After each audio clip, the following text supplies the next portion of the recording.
Mateo thought this was the luckiest day of his life that a Mexican immigrant, barely surviving, finding the cheapest house in the middle of the desert and no neighbors. No questions, just walls to hide inside. But the first night, the silence wasn't empty. IT pressed against his ears like someone was listening back.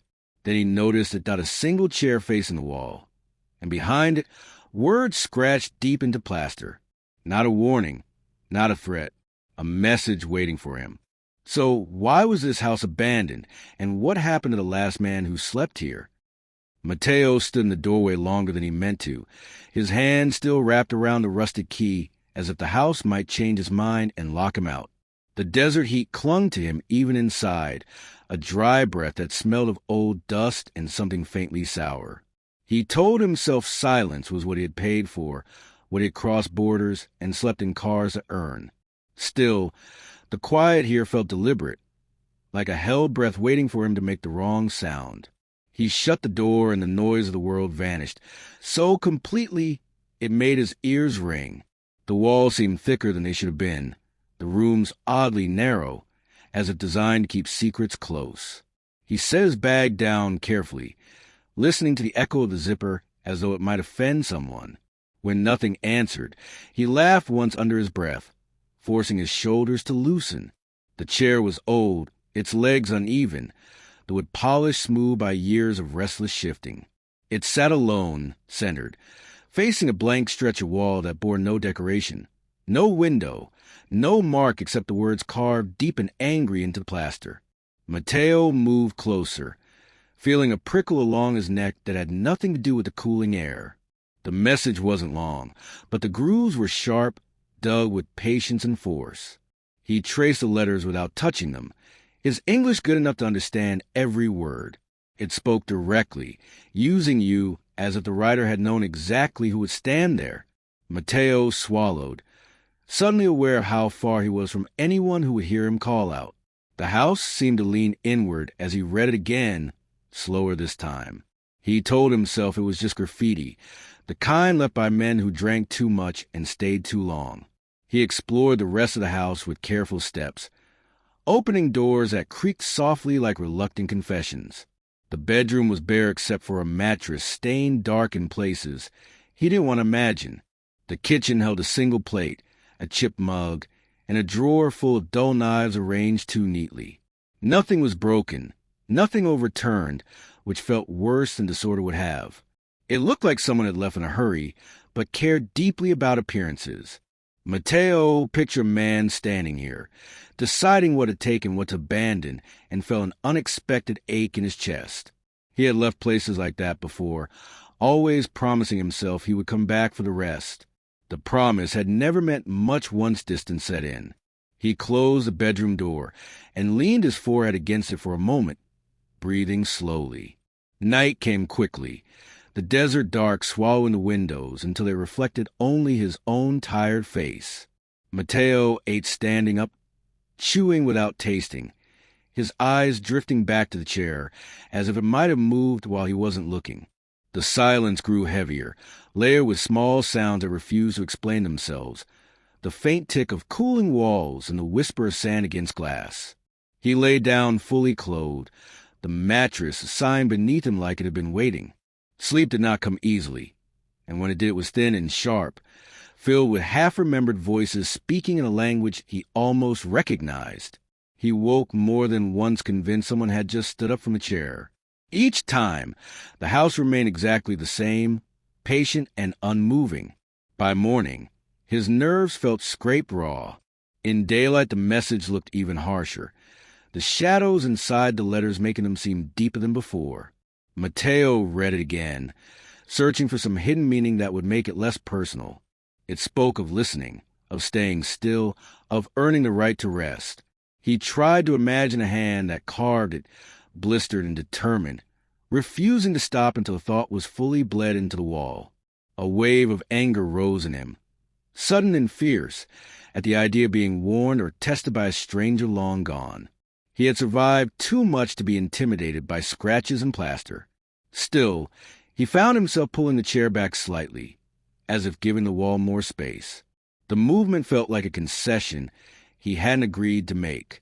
He stood there afterward, breathing hard, embarrassed by his own reaction. He decided to learn more about the place, to ground his unease in facts that could be understood and dismissed. The nearest town was miles away, a cluster of low buildings shimmering in heat. People there looked at him with polite disinterest, the kind that kept questions safely unasked. When he mentioned the house, the room shifted almost imperceptibly, conversation stalling just long enough to notice. An older man at the counter stared into his coffee, as if the surface might show him something useful. A woman refilling sugar jars told Mateo it had been empty a long time and changed the subject. No one offered a name or a reason, only the suggestion that some places stayed empty because they preferred it that way. Mateo left with more answers missing than when he arrived. Back at the house, the sun pressed down mercilessly, erasing footprints almost as soon as he made them. Inside, the air was cool and still, the chair exactly where he had left it. He sat on the edge of the mattress, exhaustion settling into his bones, and tried to think logically. Houses did not listen, walls did not speak, and men disappeared for reasons that had nothing to do with messages. He reminded himself of the work he needed to find, the money he needed to save, the life he was trying to build from fragments. This place was a means to an end, nothing more. The thought steadied him enough to stand again. He told himself he would stay, at least for a while, because leaving without a reason felt too much like failure. That evening, as the light bled out of the sky, Mateo noticed something he hadn't before. The chair was not simply facing the wall, but aligned with a faint discoloration in the plaster, a rectangle just slightly darker than the rest. Up close, he could see where something had once been hung and later removed with care. The words had been carved around that empty space, not through it, as if respecting its outline. A chill spread through him that the desert heat could not touch. He imagined a photograph, a mirror, maybe a clock, something the last man had needed to look at every day. Mateo realized then that the message was incomplete, part of a conversation he had arrived too late to hear. The question settled heavily in his chest as he wondered what had been there, and why its absence felt like the real warning. Mateo slept poorly again, his dreams shallow and interrupted, and when he woke the house felt subtly altered, like furniture shifted by an inch. He lay still on the mattress, counting his breaths, listening for any proof that the silence had texture or intention. Nothing announced itself, yet the pressure behind his ears returned, insistent and intimate. He rose slowly, half expecting to see the chair turn toward him instead of the wall. It wasn't, but the relief he felt tasted sour, like admitting fear without permission. He washed his face at the sink, the water running rusty for a second before clearing. His reflection looked thinner than he remembered, eyes shadowed, mouth set in a line meant to endure. The man staring back seemed already shaped by the house, and that thought followed him into the morning. He spent the day cleaning with focus that bordered on desperation, as if order might push the unease into corners. Dust came up in gray clouds, settling back down no matter how often he wiped. Every scrape of cloth against walls sounded too loud, too final. He avoided the chair until there was no other choice, circling it as though it might lunge. When he finally grasped its back, the wood was warm, holding heat longer than it should have. He dragged it away from the wall and leaned it against the table, refusing to look at the words. For a moment, the room felt lighter, the air less crowded. Mateo told himself this was proof that nothing mystical was happening, only nerves adjusting. Still, he did not put the chair back. Late afternoon brought a knock he almost didn't hear, a soft rapping that blended with the wind. Mateo froze, heart hammering, then moved to the door with careful steps. On the porch stood a woman in her 40s, sun-worn and serious, holding a small box against her chest. She introduced herself as Elena, her voice even but cautious. She said she owned the land a mile south and had seen smoke from a stove. Mateo nodded, unsure what to offer, his English tightening under scrutiny. Elena's eyes flicked past him into the house, lingering a second too long on the empty space where the chair had been. She handed him the box, explaining it was mail that still came for the old address. Mateo accepted it, confused, and watched her walk away without another word. Inside, he set the box on the table and stared at it as if it might bite. It was light, taped shut, his name nowhere on it. The return address was smudged, nearly illegible, but the handwriting on the label was careful and old-fashioned. Mateo hesitated before opening it, aware of how quiet the house had become. Inside was a stack of envelopes tied with twine and a single photograph. The envelopes were unopened, yellowed at the edges, all addressed to the same man in different hands. The photograph showed the interior of this very room, the chair in its original place, and on the wall a framed image where the discoloration now lingered. Mateo's breath caught as he realized the photograph had been taken from the exact spot where he now stood. He studied the framed image in the photograph, straining to see its subject. It appeared to be a man, seated, head turned slightly as if listening. The face was blurred, either by motion or age, but the posture was unmistakably attentive. Mateo felt a pull in his chest, a recognition he could not explain.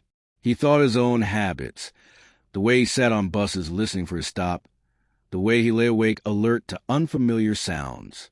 The envelopes trembled slightly in his hands as he set them down. He told himself this was coincidence layered on coincidence, nothing more. Yet the house seemed to lean closer, eager for him to understand. He folded the photograph carefully and placed it back in the box, as though hiding it might soften its meaning. That night, Mateo left the lights on, a small rebellion against the dark. He cooked slowly, the rhythm of chopping and stirring anchoring him. When he finally sat to eat, he chose a chair without thinking, then froze as awareness caught up. Sitting there felt wrong and inevitable at the same time. He stared at the wall, refusing to read the message, focusing instead on a faint rectangle of discoloration. His food went cold as he waited for something to happen, a sound, a shift, a confirmation of dread. Nothing came, but the silence deepened, thick and intimate. Mateo realized with a jolt that he was listening as hard as he could, body tuned to the smallest change. The thought unsettled him more than any noise could have. Sleep, when it came, dragged him under with a weight that felt borrowed. He dreamed of letters piling up on the table, addressed to him in handwriting he almost recognized. In the dream, he never opened them, only stacked them higher until they threatened to topple. He woke with a start, convinced someone had spoken his name. The house was unchanged, lights still burning, chair still beneath him. Mateo noticed then how natural it felt to be there, how his body had accepted the posture without complaint. He stood abruptly, pushing the chair back, heart racing. The word earning from the wall echoed in his mind, unwanted and persistent. He wondered what price the last man had paid for comfort. The next day, Mateo drove back to town with the box beside him, intent on finding answers. He asked about Elena, about the landowners near the desert road. The clerk at the store stiffened, then said Elena had lost her brother years ago. No body was ever found, only his car abandoned miles away. Mateo's stomach tightened as he asked where the brother had lived. The clerk hesitated, then named the road Mateo now called home. Silence settled between them, heavy and complete. Mateo thanked him and left, the box suddenly feeling much heavier. In the truck, he finally opened one of the envelopes, hands shaking despite himself. The letter inside was short, written in careful script, and it spoke of worry and waiting. It asked why he had stopped answering, whether the quiet meant he was finally resting. Mateo read it twice, then a third time, feeling something shift inside him. This wasn't a warning meant for strangers, he realized, but a record of concern that had nowhere to go. The message on the wall began to feel less like a threat and more like an explanation left behind too late. Mateo sat there for a long time, the desert stretching endless around him. He understood then that the house wasn't asking him to leave, but to listen, and the weight of that understanding pressed down as he wondered what would happen if he did. Mateo returned to the house with the letter folded in his pocket, its presence a small, constant weight against his leg. The sun was setting, stretching shadows across the desert that made distances hard to judge, and the house seemed to wait for it with a patience that felt earned. He unlocked the door and stepped inside, pausing as the quiet wrapped around him. It no longer felt empty in the way it had before, but full of held moments, of days stacked carefully one atop another. He set the box of letters on the table and did not open the rest. Part of him understood that reading them all at once would feel like trespassing, like stealing grief that was not yet his. He stood there breathing until his pulse slowed, then carried the chair back to its place. Sitting felt different now, less like submission and more like agreement. Mateo faced the wall and allowed himself to read the message again, tracing the words with his eyes instead of his hands. It spoke of staying, of listening until the noise inside quieted enough to hear what mattered. The phrasing was awkward, shaped by a man more comfortable with work than confession. Mateo imagined the brother Elena had lost, living alone with his thoughts until they grew louder than the world outside. He wondered what silence had meant to that man, whether it had been refuge or punishment.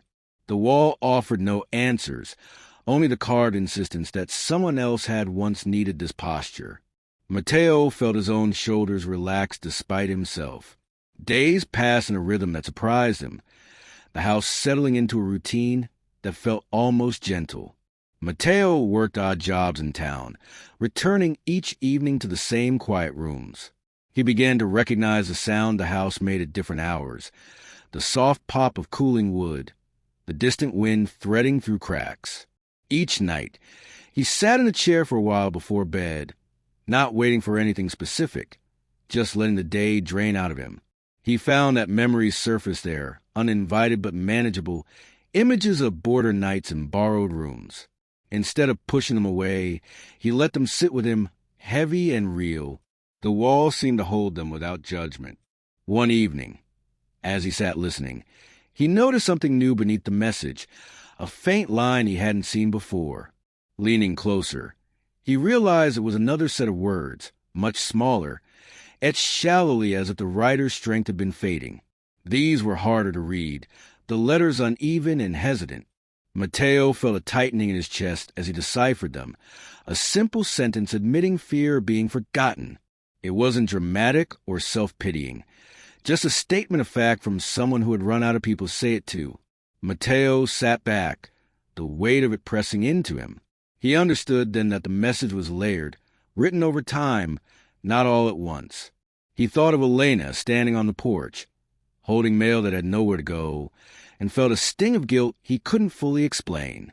The house was not abandoned because something terrible had happened inside it, but because a man who lived there had slowly stepped out of his own life. Mateo recognized that erosion, the way isolation could feel earned and deserved. He had felt it himself on long drives, convincing himself that disappearing would be easier than explaining. The realization left him unsettled, but also strangely grounded. He was not being tested or hunted here, only asked to notice what silence did to people. The chair creaked softly beneath him, a sound that felt like acknowledgement. That night, Mateo dreamed again, but the dream was clearer than before. He saw the man from the photograph sitting in the chair, older than Mateo, but shaped by the same posture. They did not speak, only listened together as the house breathed around them. When Mateo woke, he felt rested in a way he hadn't in years. The silence no longer pressed against his ears, but spread out, giving him room to think. He made coffee and drank it slowly, watching light move across the wall.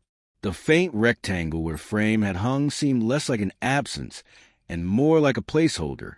Mateo wondered what image might belong there now. He began to read the letters one by one, spacing them out over days. They told a story of concern, frustration, love worn thin by distance. Friends and family wrote about ordinary things, weather, work, small jokes meant to coax a response. As time went on, the letters grew shorter, then stopped altogether. Mateo felt each silence as a small cut, cumulative and dull. He imagined the brother sitting in the chair, listening for a knock that never came, carving words into the wall because they were safer than speech. The house seemed to hold these histories without bitterness. Mateo found himself grateful for that containment. On a particularly hot afternoon, Elena returned, this time without a box. She stood in the doorway, hesitant, and Mateo invited her in without thinking. Her eyes went immediately to the wall, the chair, the faint discoloration. She swallowed and asked if he was comfortable here. Mateo told her the truth as best he could, that the house was quiet but not unkind. Elena nodded, a flicker of relief crossing her face, and said her brother had loved listening, believed it kept him honest.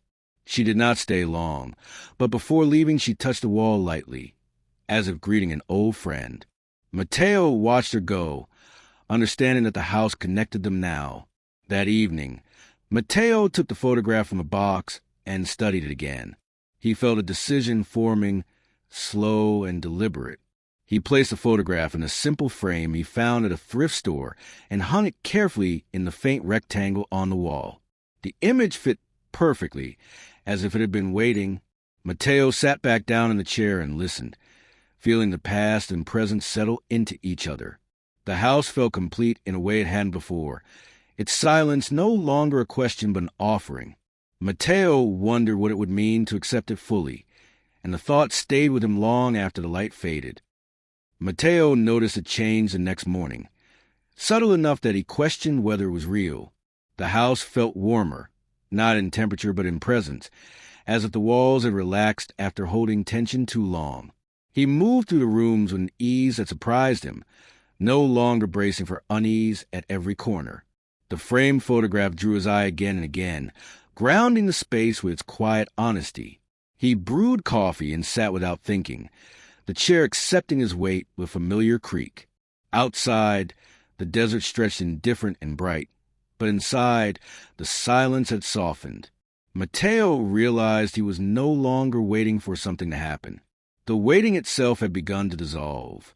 Work in town grew steadier, the days filling with small, practical tasks that left his hands sore and his mind occupied.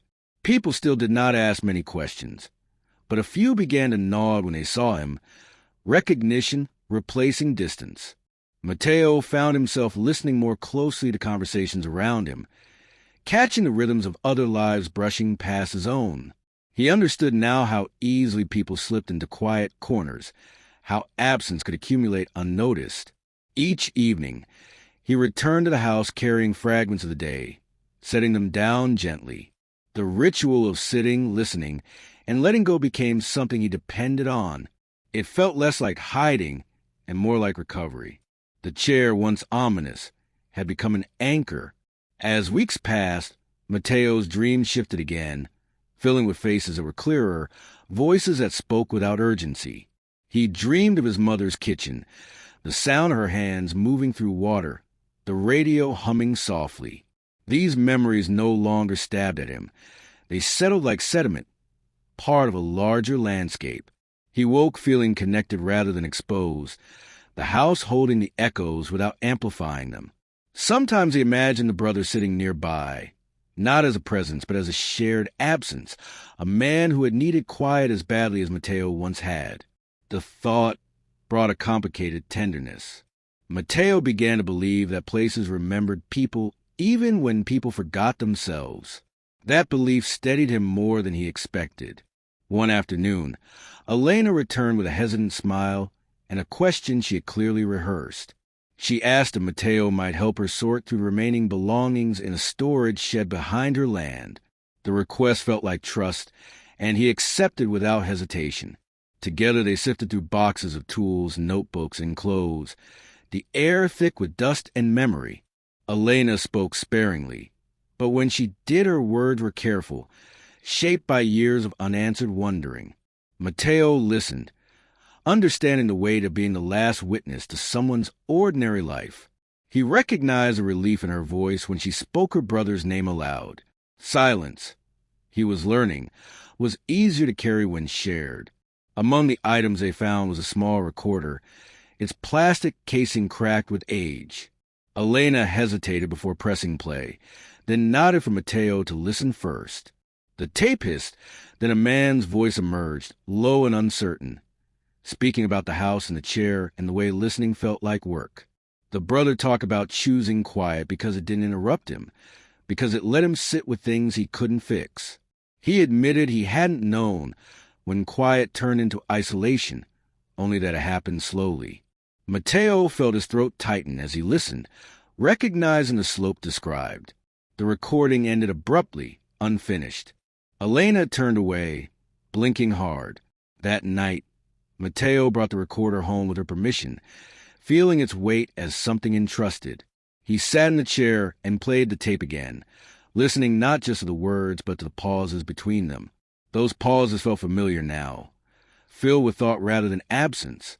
Mateo spoke aloud for the first time in the chair, his voice steady but quiet, responding as if the man could hear him. He talked about crossing borders, about fear and endurance, about the difference between hiding and resting. The house absorbed his words without echo or judgment. When he finished, he felt lighter, as if a conversation had finally completed itself. The silence afterward felt earned. Mateo began leaving the windows open at night, letting the desert sounds mingle with the interior quiet. Coyotes called in the distance. Wind brushed the walls, and none of it felt intrusive. He realized that the house was no longer sealed off from the world, but connected to it on chosen terms. He thought about how easily he could have fled that first night, carrying the mystery with him unresolved. Staying had not solved everything, but it had taught him how to sit with uncertainty without being consumed. The chair had not demanded submission, only presence. Mateo wondered how many lives ended quietly because no one stayed long enough to listen. The thought stayed with him, heavy and motivating. One evening, Mateo found himself writing something he had not done in years. He wrote about the house, the chair, the letters, careful not to sensationalize or simplify. The words came slowly, deliberate and grounded, shaped by respect for what had been lived there. He did not know who would read them, or if anyone ever would. What mattered was the act of telling, of refusing to let the story dissolve back into dust. He placed the pages in a folder and set it on the table beneath the photograph. The house felt attentive, as if recognizing the shift from listening to speaking. Mateo felt a quiet resolve settle in him. As he prepared for bed, Mateo paused in the doorway of the main room and looked back. The chair stood where it belonged, the wall bearing its layered messages, the photograph bridging what had been and what was. He understood now that the house had not been abandoned because it was empty, but because no one had stayed to hold its history. By choosing to remain, Mateo had become part of that continuity. The realization filled him with a mix of humility and purpose that tightened his chest. He turned off the light and let the darkness come gently. In the quiet that followed, Mateo felt certain of one thing. Some stories only survive because someone chooses not to look away. Mateo's writing became part of his evenings, a slow extension of the listening he had learned to do in the chair. He did not write every night, only when the need rose naturally, when the quiet pressed something specific to the surface. The pages filled with careful observations rather than conclusions, descriptions instead of judgments. He wrote about the way the house held heat, about the sound of Elena's footsteps fading down the porch, about the recorder's hiss between words. The act felt less like confession and more like maintenance, a way of keeping the past from decaying into something unrecognizable. He noticed that after writing, sleep came easier. The house seemed to settle with him, as if acknowledging the effort. The town, too, began to shift in small ways that Mateo might once have missed. The clerk asked how the house was holding up, her tone casual but curious. A man at the gas station mentioned the desert nights getting colder, advice disguised as conversation. These were not friendships, but they were threads, thin connections that made disappearance harder. Mateo felt both comforted and exposed by that fact. He had lived long enough moving through places like smoke, leaving no mark that lasted. Now, his presence was being registered, however lightly. The idea unsettled him even as it grounded him. He wondered how the brother had felt as the town's attention slowly receded. One afternoon, Elena invited Mateo to sit with her on the porch of her house, the desert stretching wide and unbroken before them. She spoke more freely than before, her words shaped by relief as much as grief. She told him her brother had been a patient child, the kind who listened longer than he spoke, who noticed things others overlooked. She admitted her regret openly, the way she had mistaken his quiet for independence, her absence for respect. Mateo listened without interruption, understanding the cost of those assumptions. He felt his own regrets stir, memories of calls not made, letters never sent. Silence, he was learning, could be misread from both sides. That evening, Mateo sat in the chair longer than usual, the weight of Elena's words settling slowly. He considered how easily care could curdle into neglect when left unexamined. The message on the wall no longer felt like instruction but testimony, evidence of a man trying to articulate a need without knowing how to ask. Mateo thought about the letters that had gone unopened, the recorder left unfinished. He imagined the brother believing he was choosing quiet when, in truth, quiet had chosen him. The distinction felt important, a line Mateo was determined not to cross. He whispered a promise to himself, not to the house, but felt heard nonetheless. Weeks later, a storm rolled in unexpectedly, the sky darkening with a speed that startled him. Rain hit the roof in heavy sheets, a sound so foreign to the desert it felt almost invasive. Mateo stood by the window, watching water carve temporary paths through the dust. Inside, the house responded with unfamiliar noises, soft groans and shifting beams. He sat in the chair, listening to the rain fill the silence rather than replace it. The sound brought a surprising sense of relief, a reminder that change did not always mean loss. He thought about how the brother might have reacted to such a storm, whether he would have welcomed it or retreated further inward. The question lingered without demanding an answer. After the storm passed, the desert smelled different, sharp and clean, and Mateo felt a restlessness he hadn't in months. He drove into town and bought a small notebook, thinner than the folder he kept at home. That night, he began copying parts of his writing into it, editing carefully, shaping the narrative with intention. This notebook felt like something meant to travel, to be shared rather than stored. Mateo did not know who it was for, only that the story deserved movement. He realized that listening was only the first responsibility. Carrying the story forward was the next. The thought both frightened and steadied him. Elena noticed a change when she next visited, the quiet resolve in Mateo's posture. He told her about the notebook, about his intention to leave someday, not in escape, but in continuation. She listened, eyes soft, and nodded as if this possibility had been waiting between them. She said her brother had once talked about leaving too, about seeing more of the world, but had never quite managed it. The words hung heavy, a shared understanding of how easily intention stalled. Mateo felt the weight of being able to do what another had not, and the responsibility that came with it. He promised Elena he would not let the story end here. She thanked him without asking how. As departure began to feel real, Mateo paid closer attention to the house, memorizing its details with care. He noted the way light fell across the wall at dusk, the exact pitch of the chair's creak.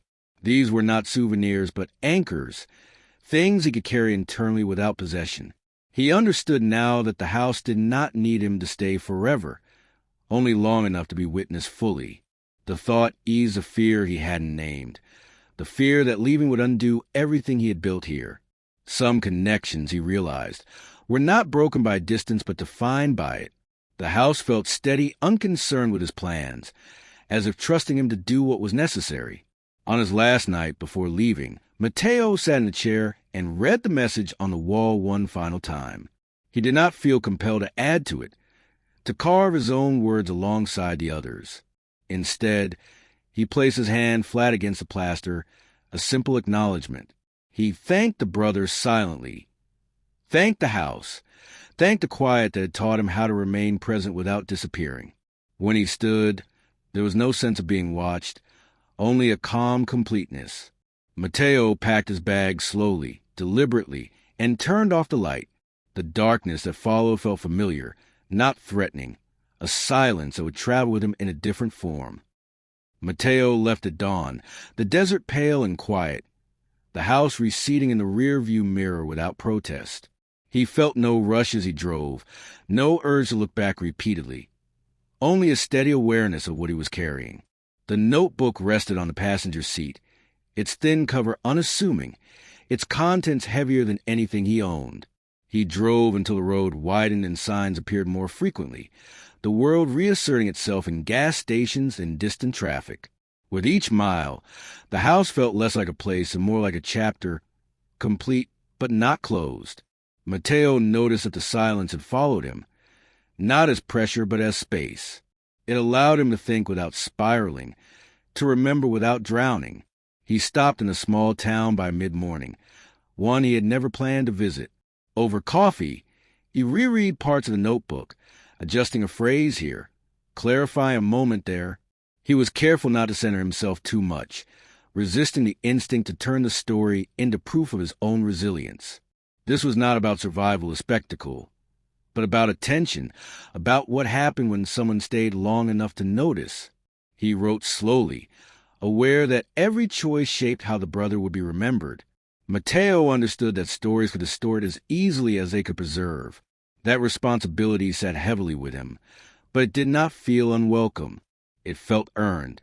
As days turned into weeks, Mateo moved through temporary jobs and borrowed rooms, the notebook steadily growing. He shared parts of the story with a woman at a shelter who listened without interruption, then thanked him quietly. He read an excerpt aloud at a community center, his voice steady despite his nerves, and watched the strangers lean in almost imperceptibly. No one asked sensational questions. No one demanded explanations. Instead, they asked about the listening, about the quiet, about the difference between being alone and being abandoned. Mateo realized then that the story was no longer his to control completely. It was finding its way into other lives, attaching itself to places it could rest. He received a letter from Elena, forwarded through the town clerk, her handwriting unmistakable. She wrote that the house was still standing, still quiet, that sometimes she sat on her porch and imagined the chair inside holding light instead of shadow. She thanked him again, not for leaving, but for staying when it mattered.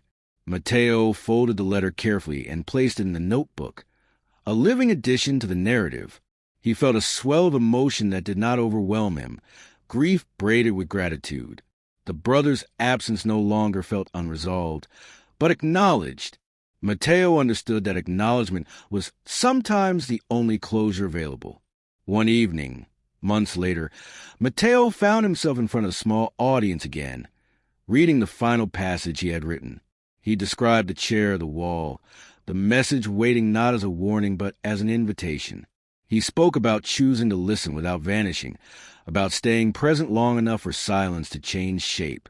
When he finished, the room remained quiet for a long moment, not out of discomfort, but absorption. Mateo recognized that quiet now, its density and intention. It was the kind that held rather than erased. In that moment, he felt the brother's story settle fully into the world. Afterward, someone asked him what happened to the house, whether it was still empty. Mateo considered the question carefully before answering. He said the house was no longer abandoned, even if no one lived there yet. It had been witnessed, remembered, and spoken aloud, and that changed its date. The listener nodded, accepting the answer, without needing details. Mateo smiled faintly, understanding that not every truth needed elaboration. Some truths worked best when left spacious enough for others to enter. He felt the familiar calm of having said exactly what was necessary. Later that night, alone in a quiet room, Mateo wrote the last lines of the notebook. He did not tie the story neatly, did not pretend that silence stopped harming people simply because it had taught him something. Instead, he wrote about choice, about how stories survived only when someone decided they were worth carrying forward. He wrote about the danger of mistaking endurance for healing, and the courage required to stay visible. When he set the pen down, he felt a sense of completion that did not demand permanence. The story could move now without him guarding it. That realization felt like freedom. Mateo closed the notebook and rested his hand on its cover, remembering the wall and the layered words carved into it. He understood that the brother had not disappeared without a trace, but had left a message that waited patiently for the right listener. Mateo had been that listener for a time, nothing more and nothing less. The weight of that role no longer pressed on him. It settled into him as purpose. Outside, the city hummed softly, a different kind of silence threading through noise. Mateo lay back and let it surround him. Some stories did not survive because they were extraordinary, he realized, but because someone chose not to look away when quiet asked for attention. He had thought the luckiest day of his life was finding a cheap house in the desert. Now he understood it was choosing to stay long enough to hear what had been left behind. If this story reached others, if it taught them to listen a little longer, then it would keep living. And that, Mateo knew, was enough. If this story stayed with you, subscribe to the channel for more quiet, unsettling stories about the lives we almost miss when no one chooses to listen.